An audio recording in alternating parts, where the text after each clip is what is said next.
voting. We also, okay.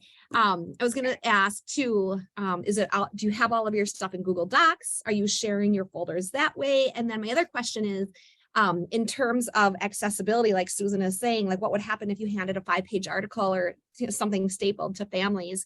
Are you giving a QR code as an option? Like, can they get into a Google file that way? Like if you just show them the QR code on a Google slide, in your slide deck and say, this is the QR code to our classes folder. But I'm just curious to know like how people are sharing amongst yourselves and in your district and how you're organizing, because all of those things I think are so unique to the technologies that our districts are utilizing, and then obviously to like personalities and organization, all that. Nikki, all my stuff is in Google Drive, and each file, each class, I give them a folder, and they get that. I put that link in their email when I send it out at the beginning of the year, and in it I have the snack list, the absence link, the scholastic link, and then any handouts that I have throughout the session, I create a shortcut to it in my Drive. So I'm not creating copy of a copy of a copy, and I just do a link, and I make sure that all my handouts are shareable, and that works really well. And then they're not totally overwhelmed by all of my handouts in one spot. And then for my baby class, I do have a QR code, because then they could just click on. But the QR code is a good idea, but sometimes I don't know that I'm going to upload a handout till after the class. Because sometimes families are super interested, like, oh, I would love to read more about that. And I'm like, yeah, sure, I'll upload a handout, So that's how I do it. And it works really, really well. And parents like to, I say, take a paper copy, but if you don't take a paper copy, here's the link. And actually what I'm going to do, I'm going to put at the bottom of my email signature a link to the class folders so that they can always go to my email and find at the bottom of my signature a link to the class folders.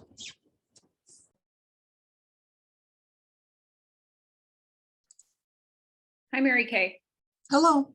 We're talking about sort of the switch from paper copy stuff that we've handed out to learners in the past to more digital means, or really the most open question is, as Nikki started us, was on sort of how are districts handling, the all these files of information and making them available for families.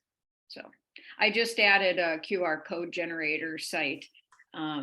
They are pretty slick, and I was pleased that the library that I'm working with for this book has included a QR code. Also, because I figure it looks cool. Ellen, have you had families have a hard time accessing Google, like if they don't have a Gmail, maybe? So I don't do a lot of that for my classes, but I do share to all of our preschool teachers, I share a parent handout each week that they put in their newsletters. And we've kind of found some families, if they don't have a Google or if they don't have a Gmail, it can be hard. I think, I'm not even 100% sure that that's the issue, but I think that's the issue. But so then if I turn everything into a PDF, then it doesn't seem to be an issue. It's not that it's hard to turn it into PDF, but it's just like kind of cumbersome to get through everything. Is that what you do? You turn them into PDFs? Okay. Yep, PDFs, and PDFs really are the key. Okay. So that happens, and because I don't do a handouts, but that will fix the problem. If you turn it into PDF, every Google phones, Androids, Apple, they can all handle. Sure. Okay. And just if it's something that I've made, which there's not a lot of those, but there's a few, then if I update it, then I have to remember to change, like it doesn't automatically update the PDF. And so it can get a little bit cumbersome, but yeah. Okay. Good to know that that's what you do too. I think in the share settings too, that you're right, there's multiple options where it's like only people in your group, like in your district, or another one being anyone with the link, or like different, all those share settings. I think if it's anyone with the link, even those other applications, like even a Google slide, I think they'd be able to open it if. I feel like we've had issues and not a lot. It's just like every once in a while. And that's why I'm not even 100% sure. It's that they don't have a Gmail. So I'm not quite sure exactly what it is, but I feel like since we I did the have had PDF thing, it's problems. been less. We haven't really had that issue. I had to stop doing like snack sign up or supply signups on Google, like I used to do a Google spreadsheet or Excel, the Google Sheets. And parents were not able to like put their name and a date and choose a snack. So now I went to Sign Up Genius, which is way better. So if you're not using Sign Up Genius for snack, I highly recommend it. I was very like, no, I'm not doing this. But it's lovely. Yeah, I think the Google Sheets issue is that they have to actually download Google Sheets, like that app, onto their phone in order to be able to open it on their phone. So yeah, I definitely can see that one. Yeah, Sign Up Genius is free. Mhm. I've used it a ton with different organizations that, food banks and whatnot that want you to sign up. And I figured it was free, but, just sort of like with Doodle doing a scheduling thing, there's versions that have cost to it too. And it's paid for by ads. Yeah. I mean, it's not free. It's just free to use. Right. Yeah. Right. Nothing's free in this world. Oh yeah, some things are. I tried using Sign Up Genius with a group of older folks, and I got nada. Absolutely nada. So. Yeah, you definitely need to, what was it, Doodle my, and this is to Mary Kay's point, depending on your audience and your learner group, that you do have to finesse things a little bit. And this is why too, I think just doing assessments, a few questions about the way that people consume information can be useful or how comfortable they feel. There was, I'm used to doing doodle polls, and my husband was trying to arrange sort of a family get together, like with his extended family. And I said, well, just, shoot out some dates on a doodle calendar. And oh my God. You would have thought it was a simple thing, but not necessarily. So sometimes you do need to go back, go old school, or be a point person or whatever. This question, maybe we're not ready for it yet, but I do have on my mind just curiosity about the takeaways from the MNAFEE fall conference too. Thank you, Nikki. Yep, I was going to ask, especially with Ellen in the group, and I know Ellen was a presenter. We'll let you transition, Ellen, if you want to. But who was at the MNAFEE training, and what insights do you have to share?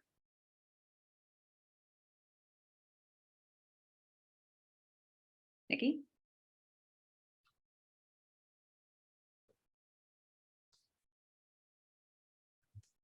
Were you calling on me, Susan? Or were you just saying yes? You were Oh, shaking your sorry. head, so I thought you were saying, yes, I was there. I Yes, was saying I was there. Yes. I was also a presenter. I was on a panel for integrative or integrated planning. And so I was speaking on behalf of some of the work that we're doing here and it was myself and an early childhood teacher. So that was a fun thing to be able to do and to highlight and to hear the questions in that conversation. And we actually were opposite Avisha Whiteman's from MDE, the Minnesota Student Data reporting thing. And so knowing that that's so specific, almost everyone attended ours. That was a very small one, and we had high numbers in this one because we were opposite one another. But I'm curious to know, I guess, what other people took from that or things that they would add. And I actually got to learn about Ellen's session because I'd gone to the family engagement one from one of my colleagues who did go to Ellen's session.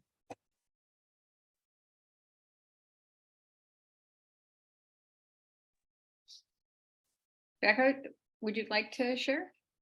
Sure. I had mixed feelings, and I don't know how much of that was due to whatever my mental state was on that Friday afternoon. Work this year has been really stressful and a bit overwhelming, and so I was coming to the conference from that place instead of a place of excitement about doing more. And so I felt a little,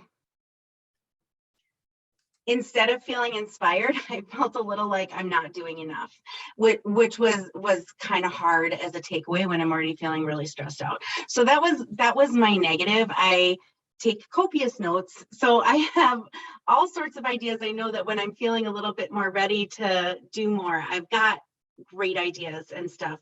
But I was struck by how I went to both panel things, which I really enjoyed that format.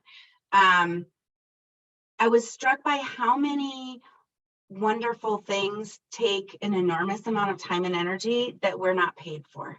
So how to start figuring out how to get paid for planning time and that sort of thing seemed like, you know, I'm paid hourly and not much.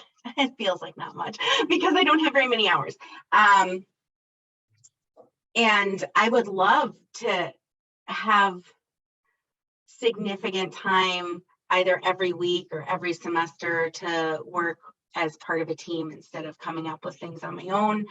I would love to be thoughtful in a really planned way for developing curriculum, but I often feel like there isn't time to do the things that these wonderful presenters had ideas and whatnot for doing. So it was a mixed bag for me. It all felt good, but it all felt a little out of reach for me right now.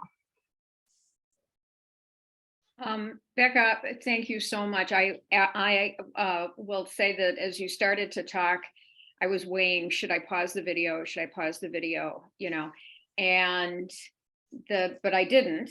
And the reason that I didn't, and I would have if it really felt like you needed me to, or I know you would have asked to, but what you are saying is so authentic, and I think represents the feelings that many people do have at professional development events.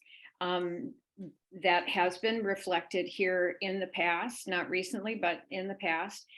And so I know that, and I've often felt it myself, it's my reason for, because I'm not going to a lot of professional conferences or sort of doing my own thing and then going out and meeting friends for coffee, you know. So I just want to thank you because, yeah, I mean, there's so much there about the challenges of our work, and then especially going into stuff, and it's no reflection on the content presented or the speakers or the organizers or anything, right?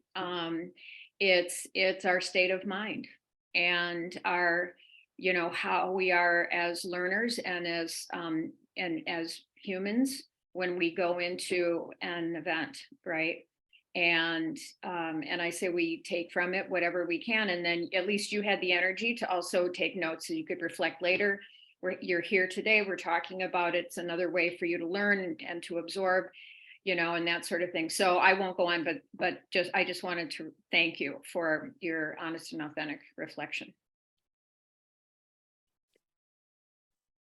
Yeah, sometimes I've left MNAFEE, like the full MNAFEE conferences in St. Cloud, feeling really like I always feel a little energized, but also a little defeated, because it's like I can never get that to happen. Like that'll never happen.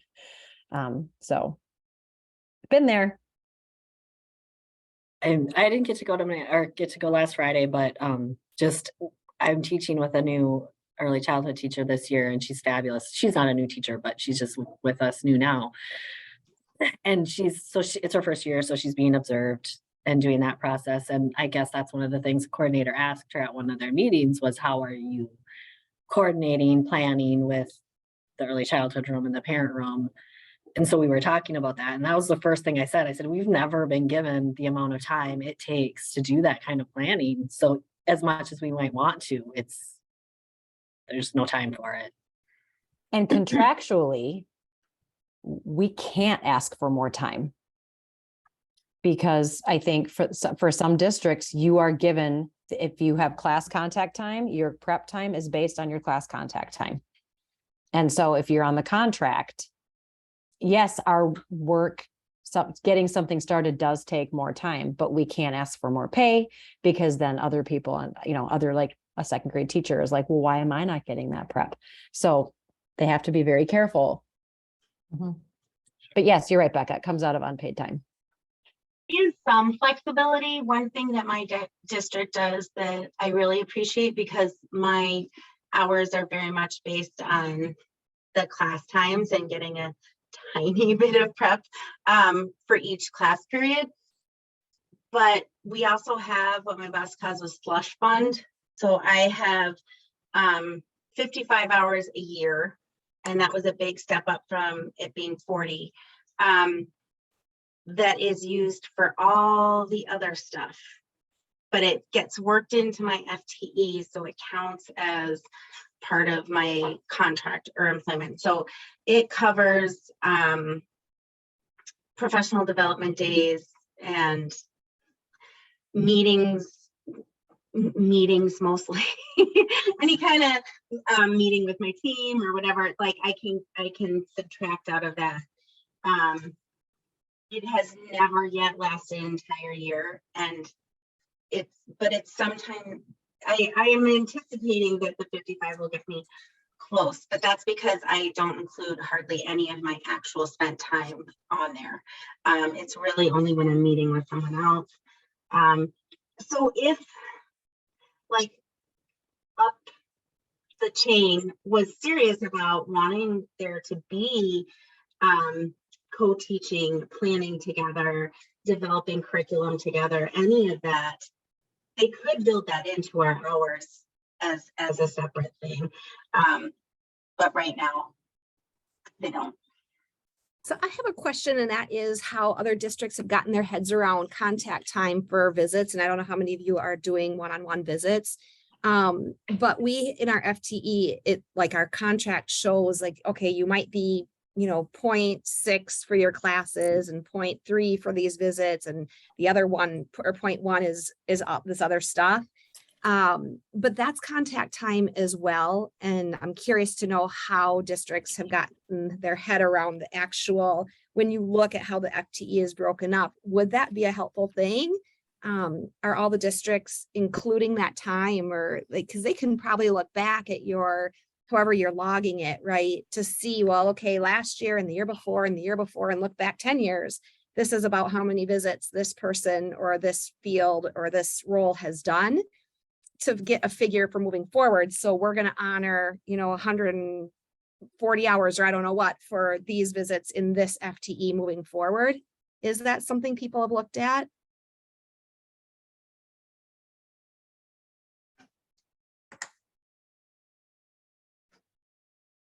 I think it's also different district to district. I haven't done a lot of one-on-one over the years since I've been in Mountain View, but I do have a lot of outreach hours, and that's been quite a bit different every single year. Still trying to figure it out this year. Is outreach, are they classes that you're doing off-site? They haven't necessarily been, no. It's been a whole bunch of things. Like we used to do a baby shower, so that was part of it. I have done some home visits that were part of that in the past. And I've never had, for home visits, it was just like, it was kind of just however long it took. So there wasn't like if you have an hour home visit, you get this much time to prepare for it, or this much time to follow up after, or it was we were nowhere near that organized, I guess is the thing. So yeah. And I don't know that, I kept track because I wanted to, and just in case, but nobody was ever asking me. Nobody's ever asked me, where did you go? Who did you see? Why? How long did it take? Nothing. And again, we've had 3 coordinators in the 6 years I've been here. So that's probably a big part of it, but I don't remember how many years ahead of the pandemic, but we stopped doing home visits through early childhood family ed. The only home visits are done through the birth to 3 early childhood special ed. And I think the thought is if there's a reason to do a home visit, it probably should be someone who can do some evaluating. I personally believe that prevention is an important thing too, and I don't agree with that, but I was home visiting a lot before that.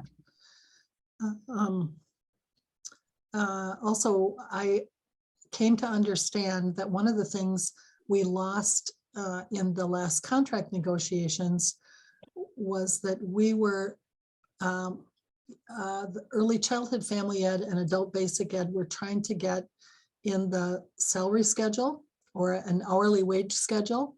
There was a cap on it at like 25 years. So if you'd been there longer than 25 years, you would make that amount forever.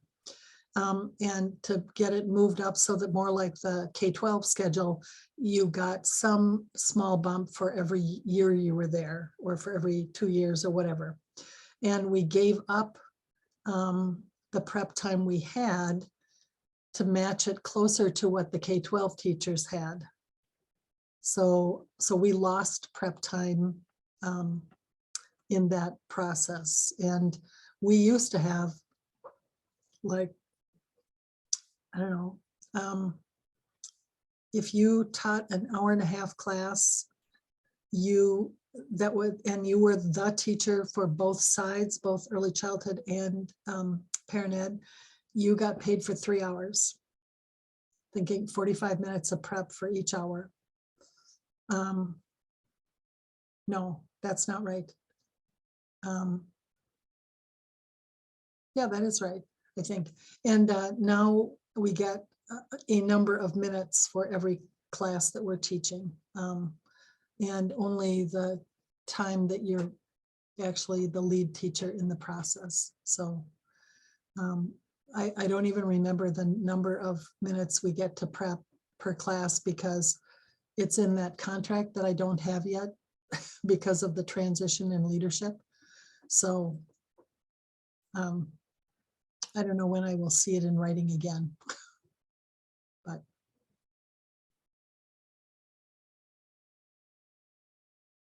Okay, one more question. I feel like I'm just pushing, like I feel like I'm going like, I'm also curious, I guess, to find out who is your union rep?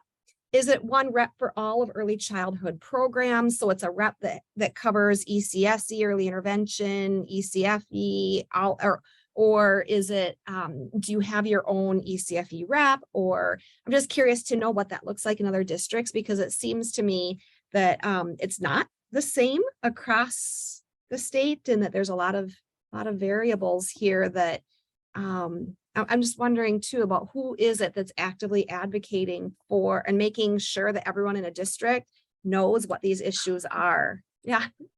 So I'm a building rep. I'm a rep for ECFE. I put myself, anybody can be a building rep. And if you're part of Education Minnesota, my understanding is every building is allowed 2 representatives on the leadership board or the leadership committee. So if you don't have an early childhood representative going to your union leadership meetings in your district, go for it. And I joined before we were even on the contract because I was the squeaky wheel saying, hi, licensed teacher here. I'd like to be on the contract. I'd like to be paid according to the contract. I'm not on the contract, but yeah. And then there's another rep in my building and she kind of takes care of the preschool special ed side. And I take, but otherwise also sometimes, people are like, can you come? I know you better if they need me, but if they're not letting you in, then you should get in. And for a lot of you, Southern, Aaron Van Moorlehem is our field rep from Education Minnesota. He is phenomenal. Mary Kay, I think he would probably serve you. But the person who was our ECFE, we have an ECFE rep on the negotiations team, and or on the whatever, we get input. Yeah, But good. that person went on family leave this fall. Mm. And so her partner teacher took on the responsibility of at least attending meetings, but I don't know that she's well-versed in what the issues are. But you know, it sounds like that if we're going to be on the K-12 salary schedule, and we're not yet, but if we want what K-12 has, we have to take what K-12 gets, which is, you know, an hour a day to prep for, you know, could be 4 preps, 5 preps, 6 preps. You know, I don't know about your classes, because I don't come up with a curriculum that says, okay, here's what we're going to do all year, and I'm going to do it in every class. We ask parents what they want to learn about, and that's what we prep. And if 2 groups want to talk about the same topic in a week, that's great. And I set the weeks, but I'm not, but I might have 20 different topics in a semester and be doing, you know, 8 for one class and 2 like and 6 different for another class and those kind of things. So, and I'm not a member either. The one meeting we've had so far, our union representative, our union president came to meet with the ECFE teachers and essentially spent most of the meeting shaming me for not belonging. So I didn't think that was a helpful process. And so until they take what we do seriously, and I do some subbing in the K-12 system, and I've met many teachers, read here more than less, who don't know what ECFE is.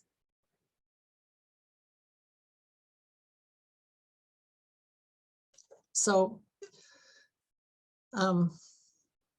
yeah. Yeah, we have the choice to join or not. And I think from the tenor of that meeting, of the 4 of us who were there, I was the only one who wasn't a member. Let me just ask a question. Jenny is a new professional in your district. I'm just curious about orientation to your district. And so how much of your own orientation involves the union representatives, I mean, clearly, if you have understanding about dues, somewhere it's floated by, but I'm just curious how much of understanding sort of this wider policy level that affects you as an individual worker is brought to you in your orientation.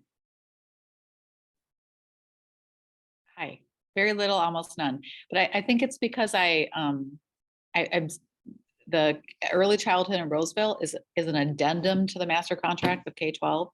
And I think that's the problem. And so the previous parent educator told me, don't even think that you're really in the union, because you're not, but yet we are. We have all the benefits of, you know, I have the same healthcare benefits as K-12 and all the good stuff there.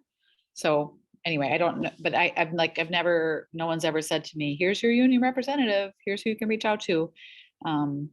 So I'm confused about that. You're all making me think I need to look into it more. Mm-hmm.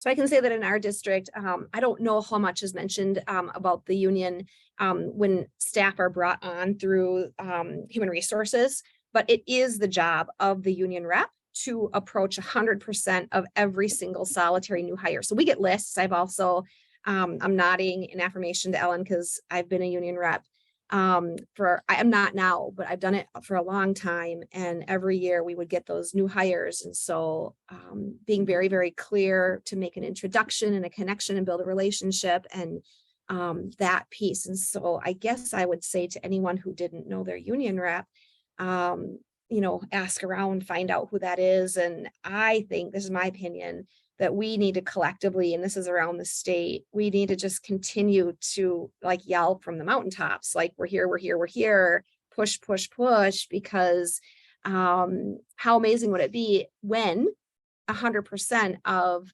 all of our staff, all of our PEs around the state are part of the master teacher contract, right? I don't know why some districts are in the situation that they're in, like you're describing, many of you describe being on an addendum or like an appendix group or and not having the same benefits and situation, work environment as any other teacher, right? Because you know that you're doing that same work.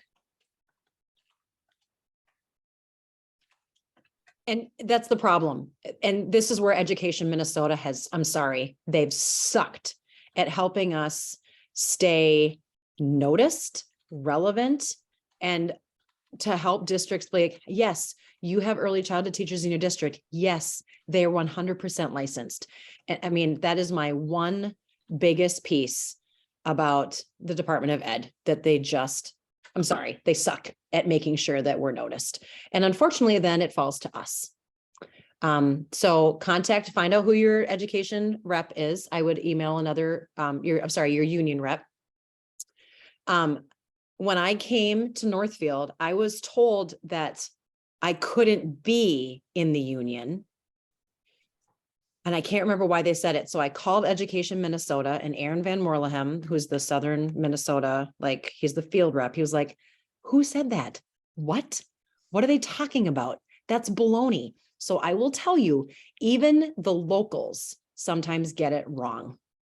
And so if you are getting weird messages or told you aren't in the union, contact Education Minnesota. They are wonderful, and say, hi, I'm in Robbinsdale and I have questions about who would be my field rep. They're all fantastic, and they will help you and they will sort it out. They will get you in touch with your local union president. And yes, you might have to go sit there and say, hi, I'm an early childhood teacher and I pay dues.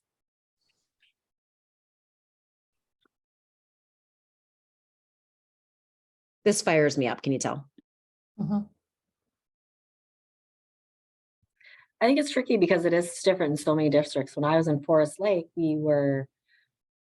before I started, there was a big deal to get them even an addendum and be part of the contract that way. So that had been a really big win for them, like not too long before I started there.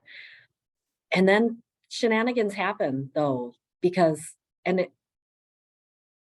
right before I left, I'm having a hard time remembering even how it went anymore, but they basically started hiring not licensed teachers, because there's the whole, if it's not early in ECFE, you have to be licensed teachers, but for like the preschool side, if the coordinator is a licensed teacher, the teachers don't have to be licensed teachers. So they decided to go that route and hired and like weren't great to the licensed teachers who had been there for 25 years and weren't ready to go yet and were amazing teachers, and because they didn't want to pay, and there was a union piece in there as well I can't remember how it went, but so it is tricky and it's not always straightforward, and there's shenanigans for sure. Mhm. And we weren't your tenure thing, Ellen, we couldn't be tenured in Forest Lake either, but I can here in Mounds View. Because I'm not guaranteed a certain number of classes, it's, however many that I'm signed up to teach, if there's enough attendance to go. So I have subbed in the K-12 system. And every once in a while, I have a K-12 teacher who sees me in the classroom, like the teacher next door, who says, have you thought about getting a teaching degree? You look like you might be good at this. And and then I flash my badge, which is what I'm wearing into the classroom, and say, I actually am a tenured, not tenured, I actually am a licensed teacher and have been in your district for 27 years. And, but if they don't know what ECFE is, they can't imagine why we have to have a license. And we had a principal tour through our building once who people were asking questions, and she said, well, they do a lot of daycare here. When they passed a parent ed room with a parent educator and a group of parents, they asked the principal, what's that? And she said, I don't know. This was the principal of our building for a short time. Yes. If people want to talk about MNAFEE, certainly I don't need to whine anymore. And addressed to you, I was cognizant of it. I wanted to throw it out there. I started writing, well, this isn't, we want to get back to it, but I thought, no, I don't want to impose that. I just want to ask you guys, do you want to return to it? Because these issues of how your time is paid, working with unions, the recognition of VCFE, all of that is critically important to your work. And it is so variable and so unknown for many educators that I don't want to squash that conversation either, because I think anybody viewing the video too will be very well informed. So I want to just respect how you all want to use your time.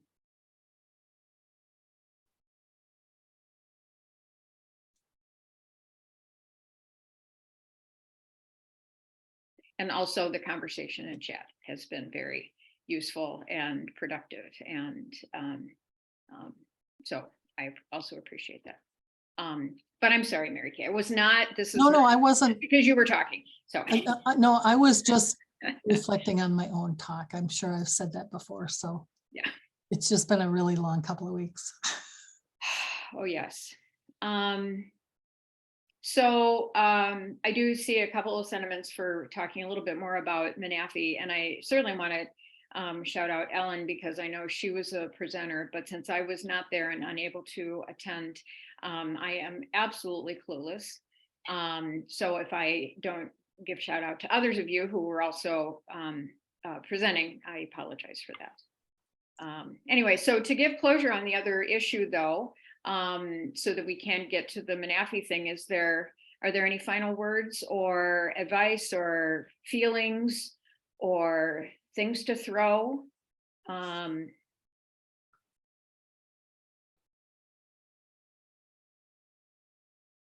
No. Okay. Well, thank you again for bringing it up. I'm glad we just went with that thread. So yeah, let's return back to the training again. I'm sorry that I wasn't there. So Ellen, I will put you in the spotlight. Oh, I can do that too, can I?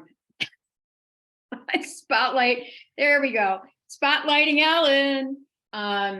So would you share with us a little bit about your experience at MNAFEE and presenting? And last week, for those of you, or 2 weeks ago, Ellen also shared about a really, what was the name of the slide thingy that you shared about all of the different templates that you can use to make your slides look? Slides go. Slides go. Slides go. Yep. Slide go. Slides go. Slides. So Slides. plural slides. Slides go. Slides go. Yes. To Mhm. make your slides look super cool. But Ellen, back to you. Yeah. So how did It was great. My coordinator was my Zoom manager, which was awesome because I did not, people had said when you're presenting, you can't see the chat. I just thought that meant when you're presenting, you're not paying attention to chat. No, you cannot access the chat, which I didn't know. But it was great that she did it because she was able to answer questions. In my mind, I was going to present and answer questions, but people had too many questions in the middle and they were like, but how many dads come? And is this for dads? And, like, I'm getting there, like, hold on. So people were excited. But it went well. I don't remember how many people were there. It was in the upper 40s, maybe 48, 50-ish. I'm not really sure. It went really fast. I was afraid I was not going to have enough content. But it was good. And I've already had several people ask me, I've met with one person already in a district who wanted to just bounce some ideas off me. I have another meeting with someone on Monday. I'm presenting to, I think, Anoka Hennepin Hug Program.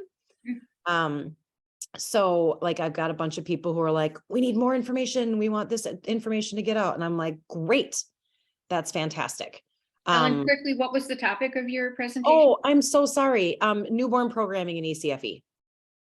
Just newborn programming, not birth to 12 months, birth to 12 weeks. So the first 3 months, that fourth trimester. really encouraging programs to connect with, if they can, public health first and foremost, clinics, hospitals. And who I talked to yesterday, she said, the hospital's like, no, we're not going to talk to you. Pediatricians are like, no, we're not interested in partnering with you. So, Becca, when you said you felt frustrated, I really hope that because this program, I did not start it. I participated as a parent 17 years ago. But I didn't start it. So I wasn't there for the growing pains. But it has been established in Rice County since 1998. So I walked into a well-oiled machine. And I admit, I'm like, yep, like I know it. We have our own hospital. We have pediatricians who have sent their kids to ECFE.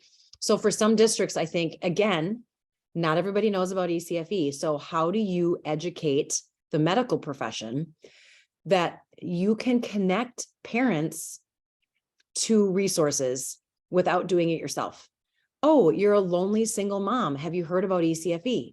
You know what I mean? Like, so at this, my meeting yesterday with a gal and one of the parent educators in Lakeville, I was like, it's almost like we need to do like shout from the rooftops. Hey, medical providers, we are here to work with you.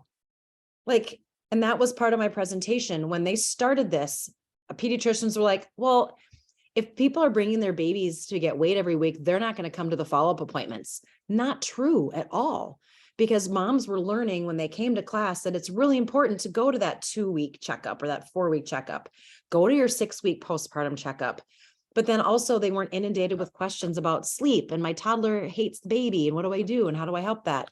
So they figured out eventually that it was helpful and that it was giving moms a village. And don't we all know that moms need a village? How do doctors not know this? So anyway, so I get that not everybody is going to be like, yay, let's start some newborn programming tomorrow. But I hope people were super in the chat at the end, like energized and excited, to start something. And I just said, you don't need a lactation consultant. You don't need a hospital. You don't need a clinic. Advertise on social media, get these moms in here, like get them in, get them out before they go back to work, so. Oh yeah. And Jenny, yeah, that's how we operate. It's 0 to 12 weeks. Once your baby hit 12 weeks, you're out. And it served like moms who go back to work. And I had a pie chart and we served 111 newborns, since August of last year. And I went through the data and it might've been messed up a little bit, but 54 of those moms were returning moms who never come back for any other ECFE programming. They come to Baby Talk with their babies. They disappear back into the workforce. They come back with their newborns and they go back into the workforce. So of those 111, 50% were ones that I only have ever seen for Baby Talk. So yes, it feeds our program, but it also serves 50 moms who would otherwise get nothing. And it teaches them that, like, yes, this is a school district. This is an option. Welcome, So I hope that people saw too, that it's not about just feeding your program. It's about serving the needs of a really underserved group. Ellen, how is timing of premature babies counted in the? They get as many weeks as they were in the hospital. So if I have a mom who had a baby who was 4 weeks premature, they get to come until their baby is to their adjusted age. I had a mom who was in the NICU. She missed 2 weeks because she was in the NICU with RSV. She gets 2 bonus weeks. So if you're hospitalized and you can't come to class, that's a bonus. Yeah. And I kind of decide that. And sometimes moms miss, and they're like, oh, I had a doctor's appointment or whatever. Can I come for 1 more week? I'm like, yes, you can come for 1 more week, but they don't abuse it. So.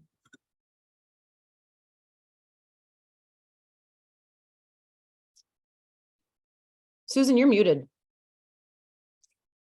Oh no, I was just saying I took you off the spotlight, but we can all still see you. So thank you for sharing that. Sounds like it was really, and especially like afterwards, having people really interested. And Jenny, I appreciate your reflection. You were there and And it is a really interesting model. That's also why I asked about, I know with doing resources for parents during that first year and having it timed by month 1 and month 2 and things like that, that when you have parents of premature children, that that timing can be off and it needs to somehow be translated. Yeah, I they need appreciate to be that. adjusted.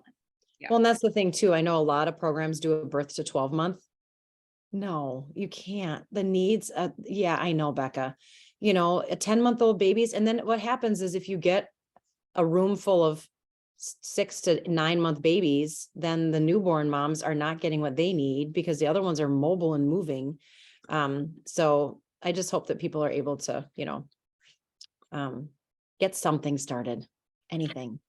Maybe I missed this in the chat. Is it a once a week Yep, it's weekly, class? but Okay, year round, okay. 12-week rotating curriculum, Is it a morning? What time do you do it? 10:30 to noon. Okay, So every Monday, except public holidays. So there are some like this year, we won't have classes for 2 weeks in a row because Christmas and New Year's Eve Christmas Eve and New Year's Eve fall on a Sunday. So. okay. And there are a couple times when we have a professional development day that lands on a Monday and I can't be there. So public health runs it. Oh, okay. Mhm. And partners and dads. Partners and dads, absolutely. And my flyer says parents, but typically the moms are the ones who come because they have the leave. Although I did have a dad who finished out the session for his wife because she had to go back to work early and he came 4 weeks by himself. And that was awesome. In my infants class, which is basically birth to 12 months, but we did split it into 2 groups. So I've got the younger ones. Yeah, we have the first month of class for one family. I had the mom and then it swapped to dad because he started his paternity leave when her maternity leave ended. So they could extend that home time with their little guy.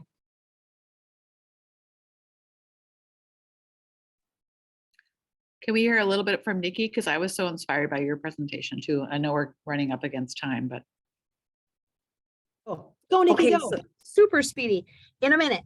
Our conversation was really about how do you bring early childhood into the PE room? How do you bring PE into the early childhood environment? And then how do you bring all of this home? What's the homeschool lease? Like, how do you make this seamless? And so the integration really for us, we're using routines based work. And the pyramid model says that, right, the kids learn best within routine. And there's a lot of research about the creative curriculum has a routines based, the toddlers and infants and toddlers, that is what that's about, is learning through routines. And so we are using that. And then there were 2 other groups that were on the panel, and they one of them was Maple Grove Osseo, and they talked about that too. How are they integrating the PE and the children's portions? And then there was one other group too that was from a smaller rural community, and their talk was really focused around it was a little bit different. They were using a curriculum that was not a research-based curriculum, and their emphasis was around the collaboration between the early childhood teacher and the parent educator. Did I cover it? I just didn't share any of the strategies or tools that we're using. Do you guys know, did MNAFEE record the sessions so that members can consume them later? They did. Okay. They're just not up yet. I looked on Wednesday, but they should be up. So. Great. And I just got another email asking if I can meet with somebody. So Nikki, I hope people are messaging you too. Has anyone read the book, Hunt, Gather, Parent? Mm-hmm. I'm listening to it right now. Oh my God, it's so amazing. It's good. But it fits right in with helping children become a part of families and to have belonging in families through all the things of the home, work of the home.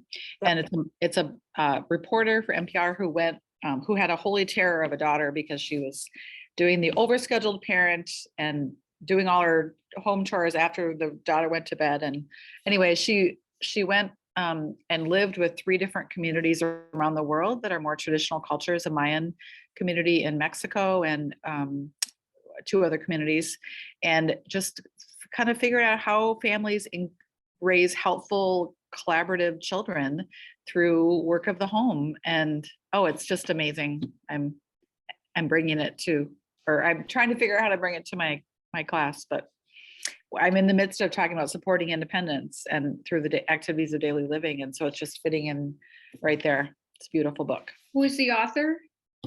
Jen? Michaeline someone. She's an NPR reporter, but it's Hunt.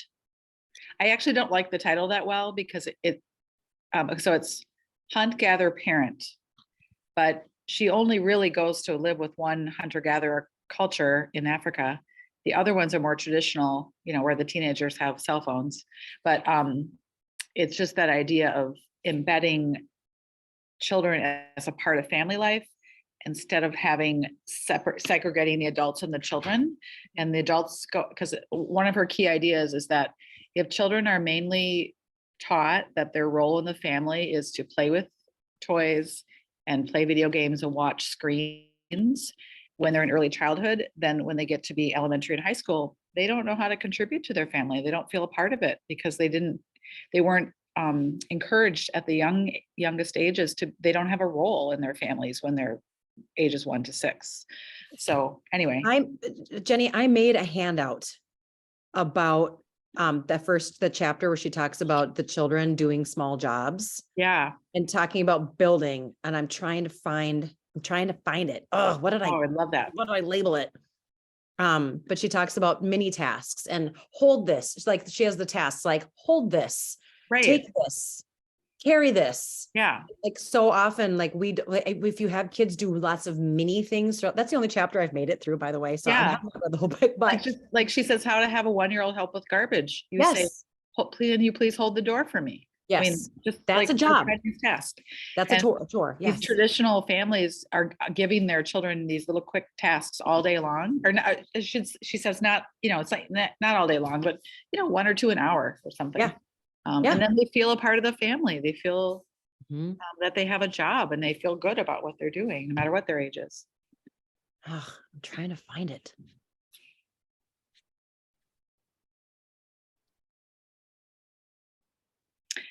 Anyway, so I've been reading it, Nikki, and it just totally helped me integrate what you were talking about, right? Mhm. I love it. I just typed, my book list is getting longer. It's a good Me too. audiobook. It's read by the author. So Oh, nice. it's on Libro FM. I cannot find it. I'm so annoyed right now. Well, you should find it and then put it in the peers folder. Yeah, Or share it, I do. to the. I just found it. Where's my connection. hand? I know I have a handout, but I do have a lesson and I will add it. Oh, I would love to see that. Yeah. And what's interesting is, there's so many cultures all over the world that raise their children this way and have raised their children this way for 200,000 years or, however long. And yet the traditional American and Western cultures don't. And we're raising a lot of entitled kids and who don't know how to be helpful because they haven't been taught how to do that. So Jenny, I just sent you a really bare bones lesson plan and I literally threw it to get one of those where you're like, ooh, should I put this out into the world?